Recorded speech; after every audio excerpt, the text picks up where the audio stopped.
In today's video, I am going to be breaking down different elevator basketball plays that you can run with your team that will allow you to get some easy baskets in your next game.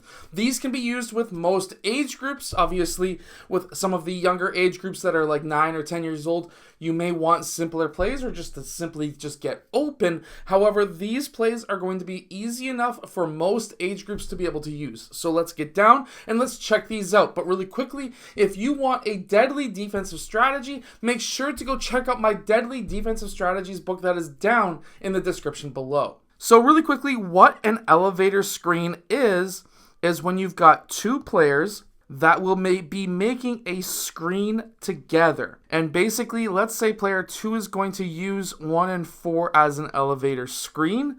These two players would then close behind him so that now, hopefully, player 2's defender gets stuck onto these two players, which would then allow player 2 to be wide open. One of the most easiest plays that you can run is by having a big player here, generally your center if he's faster than the opposing team's center here, your best shooter here, and generally your point guard and here, and then your best passer here.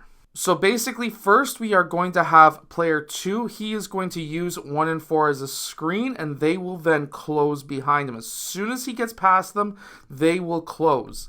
And then player 2 is going to pop out, and this will be our number 1 option. Our secondary option is player 5 cutting back door. This would be our secondary option. Teams will start really loading up on this side of the court, which eventually leads player 5 to being absolutely wide open. After those two actions happen, player 4 is going to be posting up his man, and what will be happening here is he will be trying to get in front and posting up his man. Player 1 is going to be popping out. Now, player 4 may be open if there's a mismatch. If there was a switch, let's say player 2's defender is now onto player 4 and player 4 is now guarding player 2. Well, now this would be a mismatch and this could be an easy basket. Meanwhile, the safety pass is out to player 1. I actually really enjoy running a very similar play up on the free throw line. However, we are going to be now changing this up just a bit. So we are going to have player 5. He is going to be generally your biggest, maybe your fastest player. He's going to be generally the one who has the slowest defender on him. You are going to be then having your shooting guard or a forward out on the wing. And you're going to have generally your point guard here and another taller player here. How we're going to run this is player 5, he is going to have two options. If player 5's man gets stuck on the screen, he is going to pop out for the 3. Now, this has to obviously be a player who can shoot threes. If his man decides to mess up and go over top of the screens, then player 5 is going to then cut to the basket. The other option is he can still cut to the basket if his man gets stuck on these screens, depending on how fast he is, and that's why we have player 1 down here, because if player 1, his man switches off on player 5, well, now this is a massive mismatch that is down in that low post. So we're going to have a pretty good advantage down there. However, let's say he pops out. Well, now player 4, he is going to set the down screen on player 1, and this is going to be the safety pass. Also, player 2 is going to be cutting back door. Player 2 would be the second option. This would be the first option.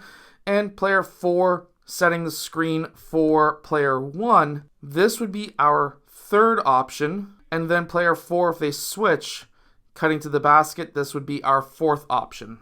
Now, this play I ran just as a regular draw-up play with a junior high school basketball team. We never practiced this.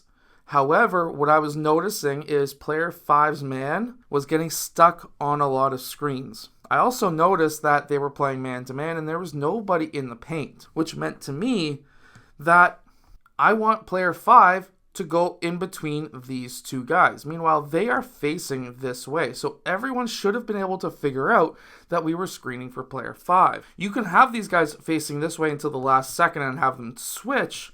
However, that kind of gives it away. I personally prefer, if you practice this, to have these 3 players facing the baseline. If they can face the baseline, then they will be able to feel player 5 going through and they'll just close. Now, if player 5 is open, this would be our number 1 option. After player 5 goes through, whether he goes through this side or this side, it doesn't matter. If he goes through this side and these guys close, let's just say it doesn't necessarily matter. It's always going to be player 2 using 3 and 1 as a screen. So if player 5 is not open, player 2 should be open for the 3-point shot out on the wing. Player 5, meanwhile, is going to then clear out, and now we just split. Player 3 cuts to the rim, player 1 pops out. These are your safety options, and the ball can go to either one of these guys. However, we really want to get it to player 5 in the paint or player 2 out on the wing. So make sure to go check out my deadly defensive strategies so that the other team just simply cannot call an offensive play. Anyways, I hope that you've enjoyed today's video. Hit that like button and subscribe, and I will see you guys again in my next video.